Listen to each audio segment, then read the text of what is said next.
10वीं क्लास तुम्हारे जो सेकंड चैप्टर है साइंस का, अम्ल, क्षार और लवण, ये साइंस का क्या है तुम्हारे चैप्टर पढ़ाने के बाद में रिवीजन है।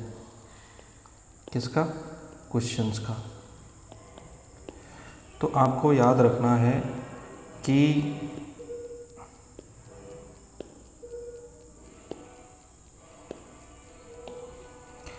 पहला क्वेश्चन है कि अपच का उपचार क्या है।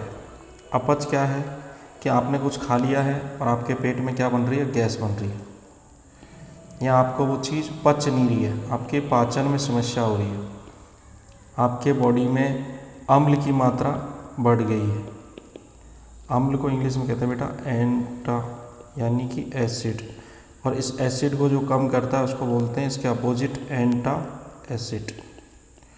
तो राइट आंसर होगा अपच को कम करना है, अपच के उपचार में काम लेते हैं क्या? आपके एंट एसिड।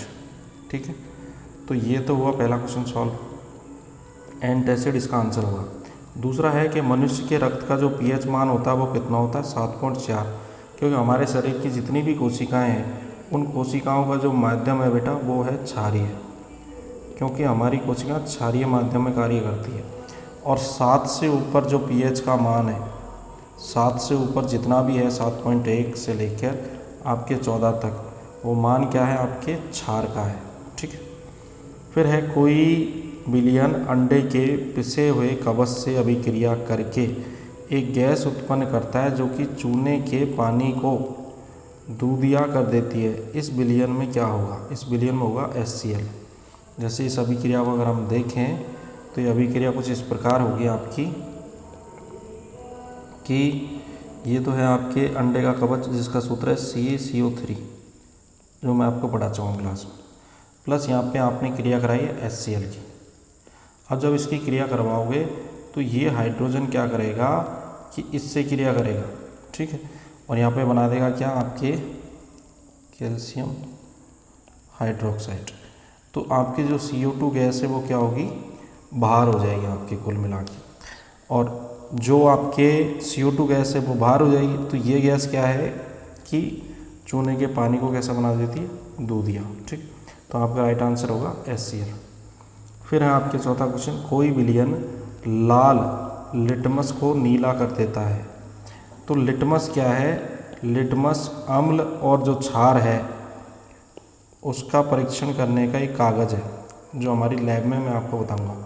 यानी कि लाल लिटमस को कोई विलयन अगर नीला कर देता है तो इसकी पीएच क्या होगी? आपके 10, यानी कि लाल जो लिटमस था वो नीला हो गया, यानी कि हमारा विलयन क्या है? क्षार है, और क्षार की पीएच 7 से ज़्यादा होगी। तो यहाँ भी 7 से कम, यहाँ भी 7 से कम, यहाँ भी 7 से कम, तो राइट आंसर होगा आपके 10। फिर आपके क्वेश्चन दे रखा आगे कि निम्नलिखित में से प्राकृतिक सूचक, यानी प्रकृति में जो सूचक है वो क्या है आपके? तो लिटमस पत्र है आपके, इसके अलावा आपके हल्दी है आपके घरों में प्राकृतिक सूचक। फिर है कि लिटमस किस पौधे से प्राप्त होता है? तो लाइकेन जो पौधा होता है इसके पत्तियों से लिटमस बनता है, थैलोफाइटा वर्ग का है ये 9th क्लास में पढ़ाया मैंने आपको, और अभी लाइकेन तो अभी कुछ दिनों पहले पढ़ाया है। गंधीय सूचक के 3 उदाहरण लिखिए। गंधीय सूचक के 3 उदाहरण, वनीला, प्याज और लौंग का तेल। धात्विक ऑक्साइड किस प्रवृत्ति के होते हैं? क्षारीय। अधात्विक ऑक्साइड किस प्रकृति के होते हैं? अम्लीय प्रकृति के। पीएच स्केल में P शब्द का अर्थ बताएं। P एक जर्मन शब्द है जिसको बोलते हैं आपके पुसास। ठीक है, वैसे तो ये पावर ऑफ हाइड्रोजन होता है, पीएच की जो फुल फॉर्म होती है वो होती है आपके पावर ऑफ हाइड्रोजन।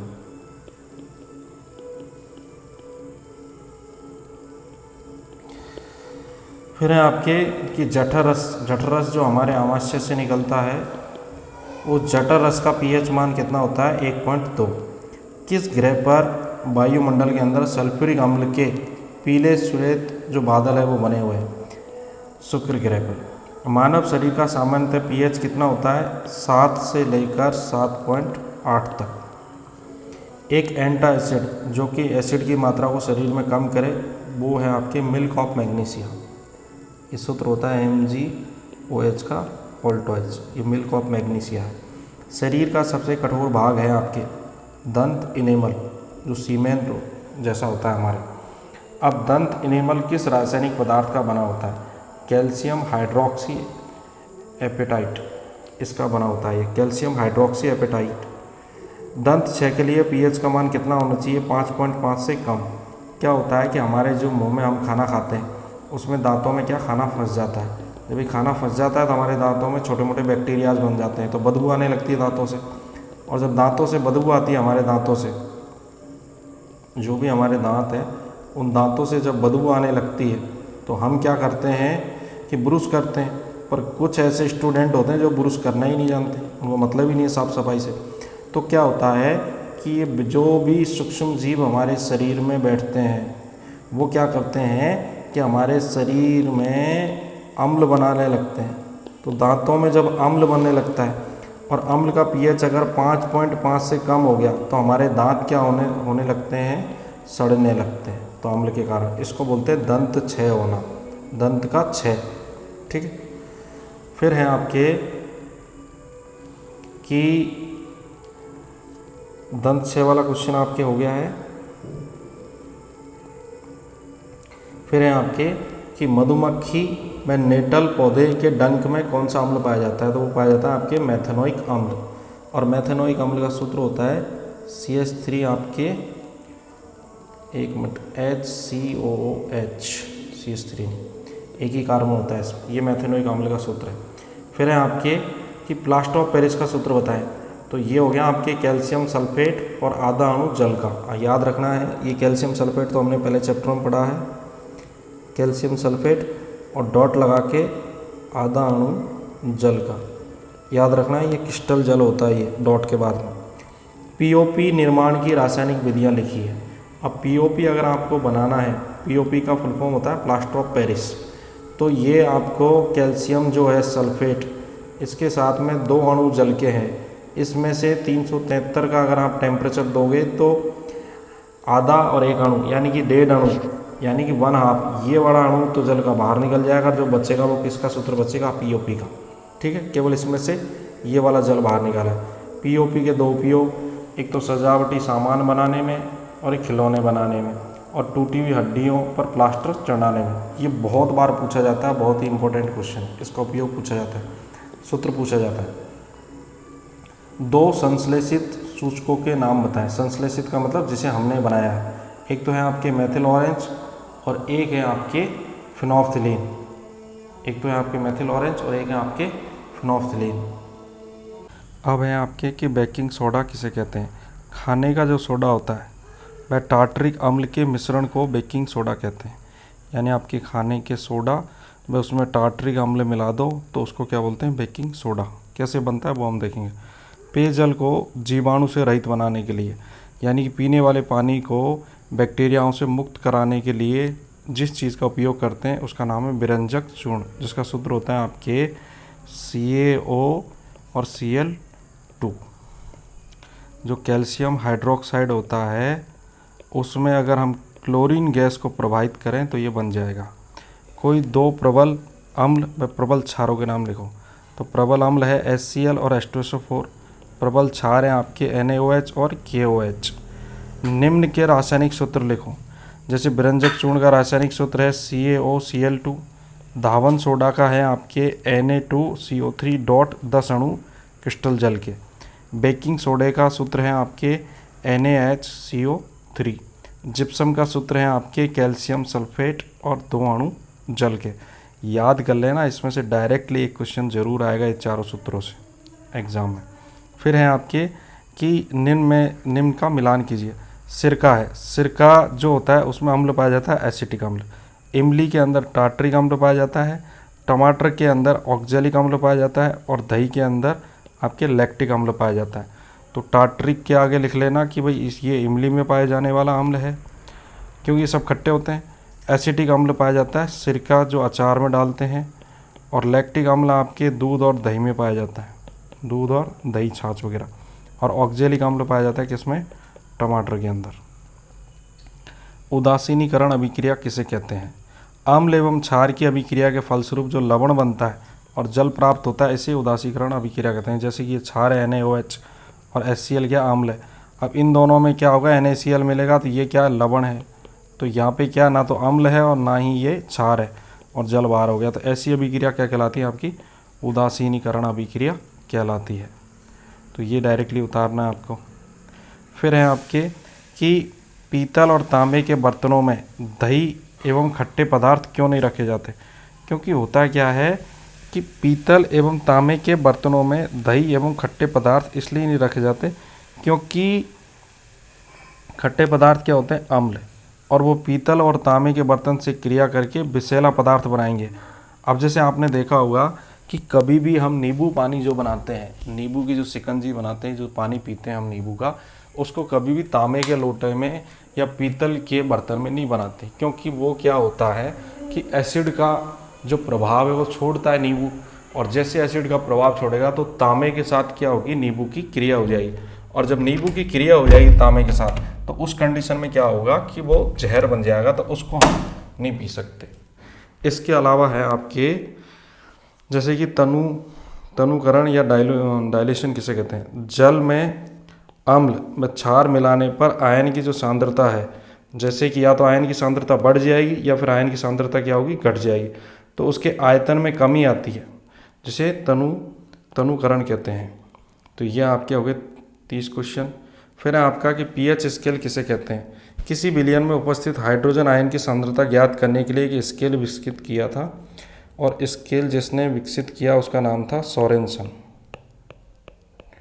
इन्होंने एक स्केल दिया जिसे बोलते हैं पीएच स्केल। पीएच के बारे में बता चुका हूँ मैं तुम्हें, पावर ऑफ हाइड्रोजन।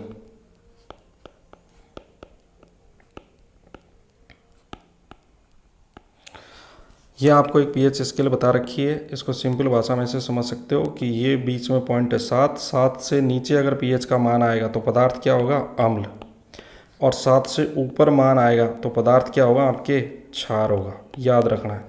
तो 7.1 से लेके और 14 तक पीएच स्केल में क्षार होगा, और 0 यानी कि यहाँ आपके बिल्कुल 0 से लेके 7 तक क्या होंगे, अम्ल होंगे। जल की अनुपस्थिति में अम्ल अपना अम्लीय व्यवहार क्यों नहीं करता। क्योंकि देखो, जब तक किसी चीज़ को पानी में नहीं डालोगे, जब तक वो H आयन देगा नहीं, और H आयन जब तक देगा नहीं तो फिर वो अम्ल जैसा व्यवहार नहीं करेगा।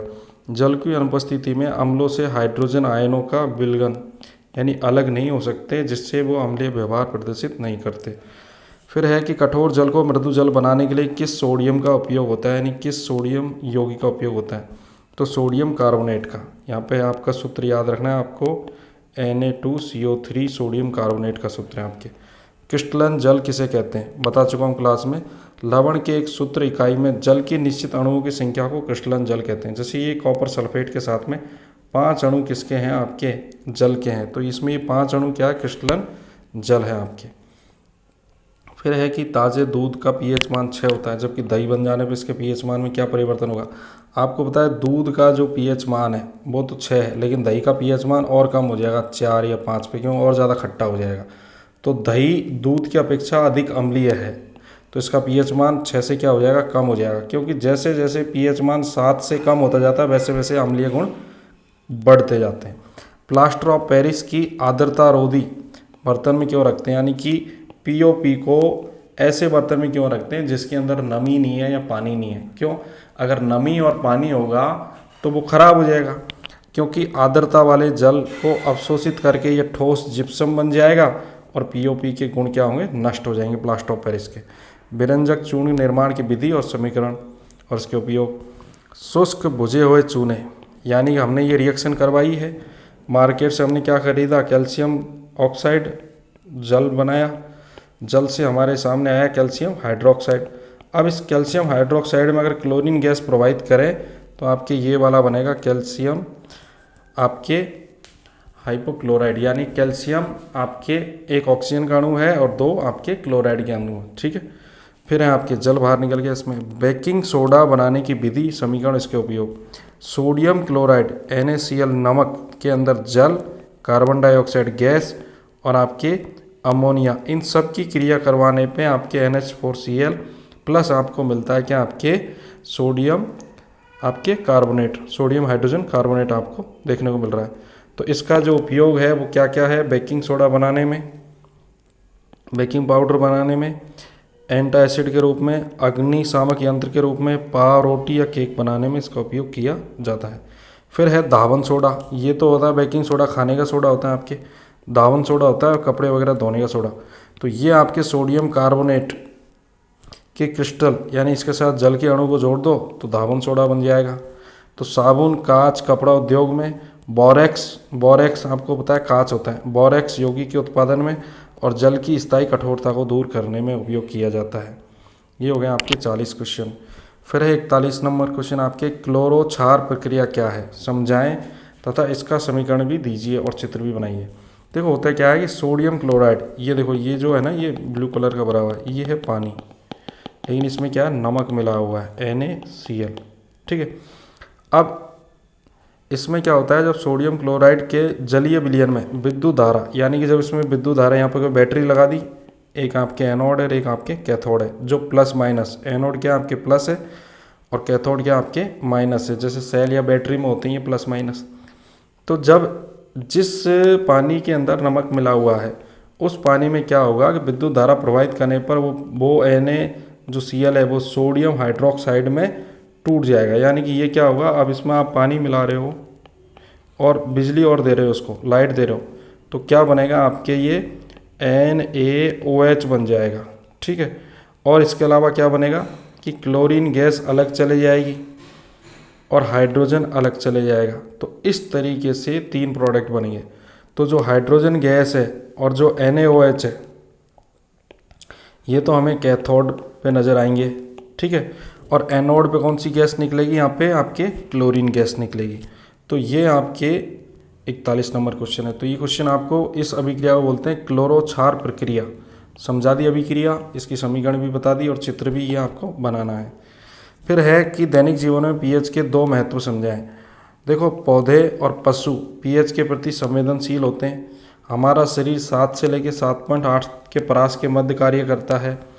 पीएच का मान 5.6 से कम हो जाता है वर्षा जल की, तो वह अम्लीय वर्षा कहलाती है। अम्लीय वर्षा जल जब नदी में प्रवाहित होता है तो नदी के जो जलीय जीव है उनकी उत्तरजीविता क्या हो जाती है, कठिन हो जाती है। अगर अम्लीय वर्षा होगी तो वो जीव जंतु क्या है, उन पे अम्ल बरसेगा तो वो मर जाएंगे। फिर है पौधे एवं जीवों के द्वारा उत्पन्न रसायनों से आत्मरक्षा। जैसे मधुमक्खी का डंक है, अब उसमें कौन सा अम्ल पाया जाता है, आपके वही मेथेनोइक आपके फॉर्मिक अम्ल HCOOH। एवं नेटल पादप, मधुमक्खी के डंक में और नेटल पादप के डंक में ये अम्ल पाया जाता है, जिससे हमें दर्द होता है इनके हाथ लगते ही, ये डंक मार देते हैं। फिर बेकिंग सोडा दुर्बल क्षार है के भी उपयोग से हमें आराम मिल जाता है। फिर जैसे काटने के बाद हम इसको लगा लेते हैं। तो ऐसे करके आपके ये 42 क्वेश्चन कंप्लीट हो चुके हैं दूसरे चैप्टर के। अब आपको क्या करना है कि ये 42 के 42 जो क्वेश्चन है इनको लिखना भी है और याद भी करना है। खासकर जिन बच्चों के लिए मैं सीरीज़ बना रहा हूँ वो 4 बच्चों को तो ये वीडियो बिल्कुल देखने हैं और लिखने हैं, ठीक है। बाकी पूरी क्लास इस वीडियो को 2 से 3 बार देखें और कल क्लास में लिख के लाएं।